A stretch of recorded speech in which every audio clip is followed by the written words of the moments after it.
ठीक है दोस्तों, मेरे पास आप सभी के साथ साझा करने के लिए कुछ अच्छी खबर है। अब मुझे नहीं पता कि कहां से शुरू करूं। क्या आपको इस आदमी की याद है? ये इस्लामवादी जो अल्लाहू अकबर चिल्ला रहा है, जैसे वो कोई तालिबान नेता हो, बजाय इसके कि वो यूके की सबसे प्रबुद्ध या प्रगतिशील राजनीतिक पार्टियों में से एक का प्रतिनिधित्व कर रहा हो। हाँ, यह जिहादी इस्लामवादी मोतिन अली ग्रीन पार्टी का डिप्टी लीडर है, और मैंने हमेशा इसे इस्लामवादियों और प्रगतिशीलों के बीच अपवित्र गठबंधन कहा है। वे प्रगतिशील नहीं हैं, लेकिन आप जानते हैं, चलिए अभी के लिए उन्हें प्रगतिशील ही कह लेते हैं। हम हमेशा सोचते रहे हैं कि यह अपवित्र गठबंधन जो एक दूसरे के बिल्कुल विपरीत है, इनके बीच एकमात्र चीज जो इन्हें जोड़ती है वो है पश्चिम के प्रति इनकी नफरत। बस यही है, और कुछ भी इन्हें एक नहीं करता। वे पश्चिमी सभ्यता, पश्चिमी मूल्यों या पश्चिम का प्रतिनिधित्व करने वालों को साझा दुश्मन मानते हैं। वे बस उससे नफरत करते हैं। लेकिन दोनों के अलग अलग एजेंडे हैं। एक कम्युनिस्ट है, दूसरा इस्लामिस्ट जो समलैंगिकों को छत से फेंकना चाहता है। और कम्युनिस्ट, ये सोशलिस्ट, प्रगतिशील, वोक लोग, कट्टर वामपंथी, आप इन्हें जो भी कहना चाहे, वे पश्चिम को खत्म करना चाहते हैं, लेकिन वे इसकी जगह समाजवाद, कम्युनिज्म, जेंडर फ्लूइडिटी, ड्रग्स, सब कुछ लाना चाहते हैं। सब कुछ। असल में पश्चिम के कंजर्वेटिव्स या मध्यमार्गी इस्लामवादियों के साथ ज्यादा साझा आधार पा सकते हैं। उदाहरण के लिए, आप जानते हैं, एक पारिवारिक व्यवस्था होनी चाहिए, पुरुषों और महिलाओं पर कुछ नियंत्रण और संतुलन होना चाहिए, कोई जेंडर फ्लूइडिटी नहीं, कोई ड्रग्स नहीं, आप जानते हैं। लेकिन उन सभी के पास इस बात को लेकर अलग अलग विचार हैं कि समाज को कैसे चलाया जाना चाहिए। और चूंकि सेंट्रिस्ट और हमारी पारंपरिक पश्चिमी मूल्य अभी भी हमारे पश्चिमी सभ्यता का मूल हिस्सा है, यही वजह है कि वे पश्चिम के दुश्मन बन जाते हैं मूल रूप से। तो हम अक्सर सोचते थे कि यह गठबंधन कब टूटेगा। ये अमेरिका में एक बार हैमट्रैक या डियरबॉर्न में टूट गया, जहां वोक्स ने मुसलमानों को वोट दिया, और जैसे ही एक मुसलमान मेयर बना, उन्होंने एलजीबीटीक्यू झंडा हटा दिया। तो वोक्स ने कहा, अरे लेकिन हमने तो आपका समर्थन किया था, क्या गलत हो गया? और उसके बाद ज़ारा सुल्ताना, अब वो मुसलमान है, पर मुझे लगता है वो ज्यादा कम्युनिस्ट हैं। मामला अभी तय नहीं है, मैं फैसला नहीं सुनाऊंगा। तो उसने जेरेमी कॉर्बिन के साथ योर पार्टी नाम की एक राजनीतिक पार्टी शुरू की, और उसे लगा कि 4 स्वतंत्र कट्टर इस्लामवादी मुसलमानों को संस्थापक सदस्य के रूप में लाना एक अच्छा विचार है।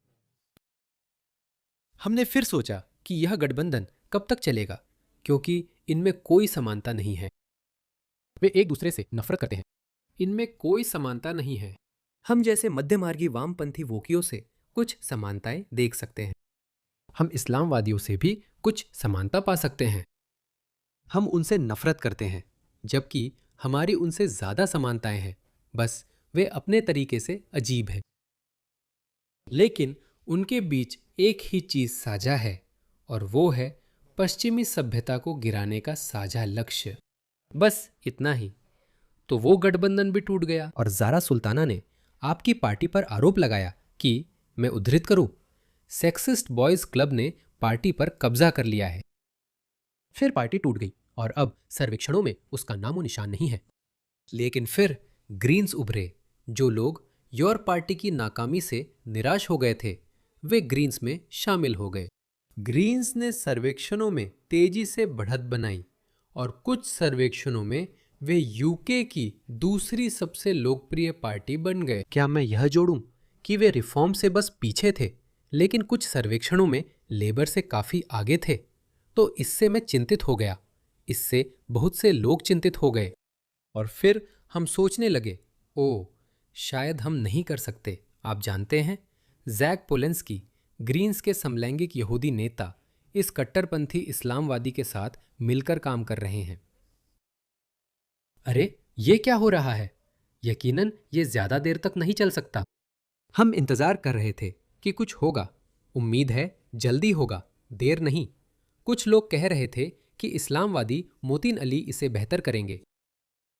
मूर्ख इस्लामवादी जिन्होंने अपना दाव बहुत जल्दी खेल दिया, और आप जानते हैं, उन्होंने सत्ता में आने का अपना मौका खुद ही बर्बाद कर लिया, जैसे कि योर पार्टी की नाकामी।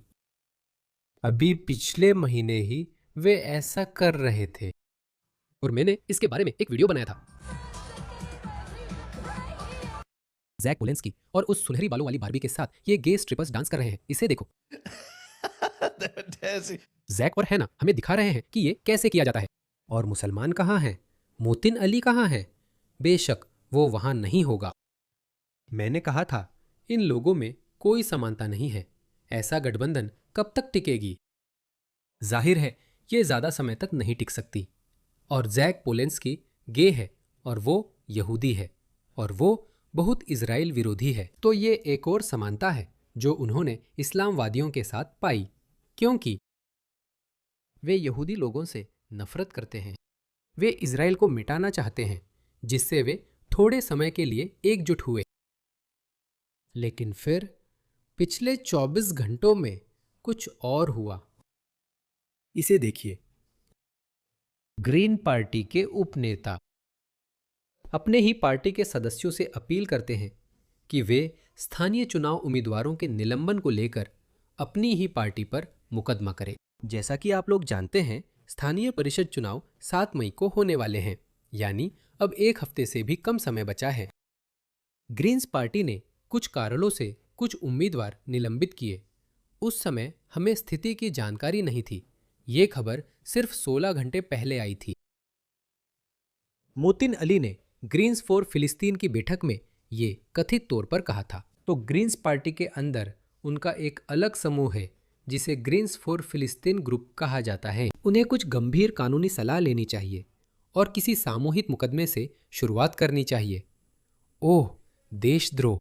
क्या आपको लगता है कि मोतिन अली को ग्रीन्स की वोक लेफ्टी नीतियों की परवाह है?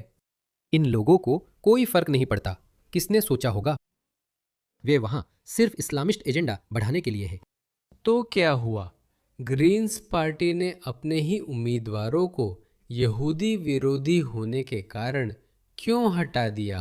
क्योंकि जैक पोलेंस्की खुद यहूदियों से नफरत करता है और वो अपने ही समुदाय से नफरत करता है। वो इजराइल से नफरत करता है।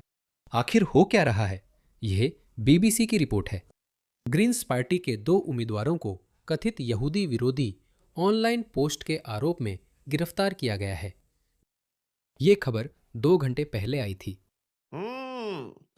हमें खबर मिली कि मोतिन अली कुछ ग्रीन्स उम्मीदवारों के यहूदी विरोधी टिप्पणियों पर निलंबन से नाराज है, लेकिन हमें उन टिप्पणियों की जानकारी नहीं थी। जरूर कुछ बहुत ही गंभीर रहा होगा कि पुलिस ने इतनी जल्दी कार्रवाई की और उन्हें गिरफ्तार भी कर लिया। वे सिर्फ निलंबन तक नहीं रुके, बल्कि उन्हें गिरफ्तार भी कर लिया। पुलिस और सरकार ये सब किसी भलमनसाहत में नहीं कर रही है। वे ऐसा इसलिए कर रहे हैं क्योंकि उन पर सोमाली आतंकवादी द्वारा यहूदी लोगों पर चाकू से हमले के कारण बहुत दबाव है। कियोस्टामा गोल्डर्स ग्रीन में उन्हें हूटिंग करके बाहर निकाला गया था।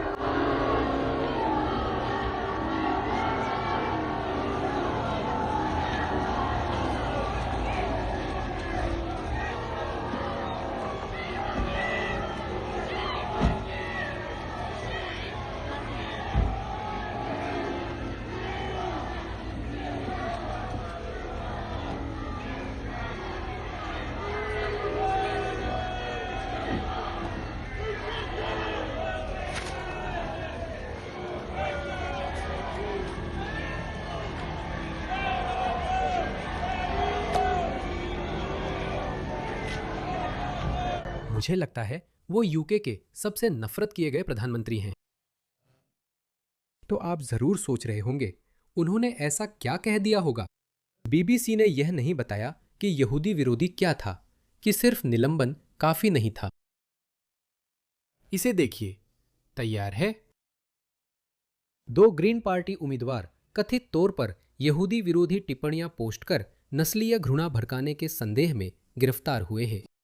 उनमें से एक ने एक पोस्टर डाला जिस पर लिखा था, सिनेगॉग को टक्कर मारना यहूदी विरोध नहीं, बदला है।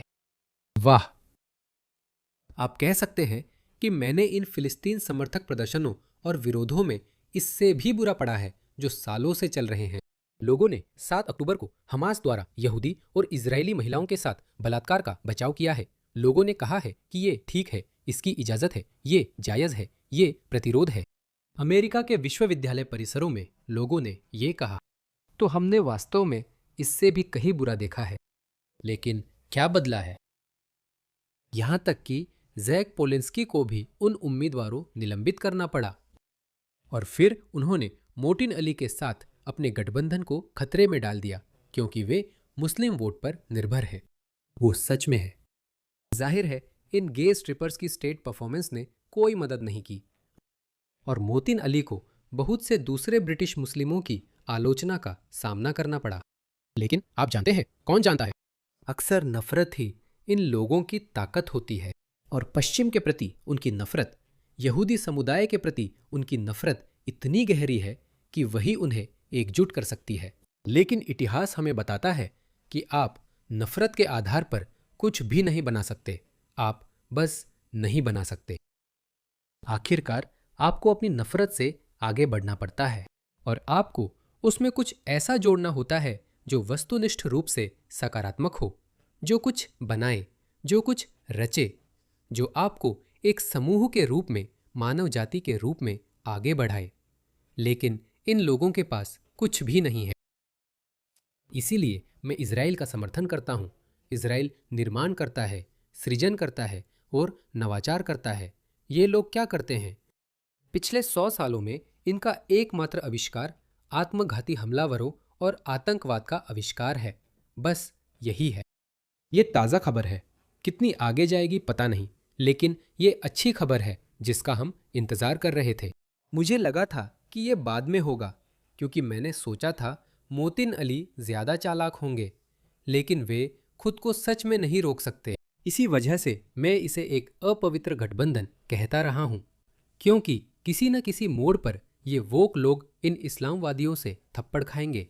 इनमें कोई समानता नहीं है, इसलिए ये किसी भी आधार पर कभी टिक नहीं सकते। लेकिन इस पर नज़र बनाए रखें, यह दिलचस्प होता जा रहा है।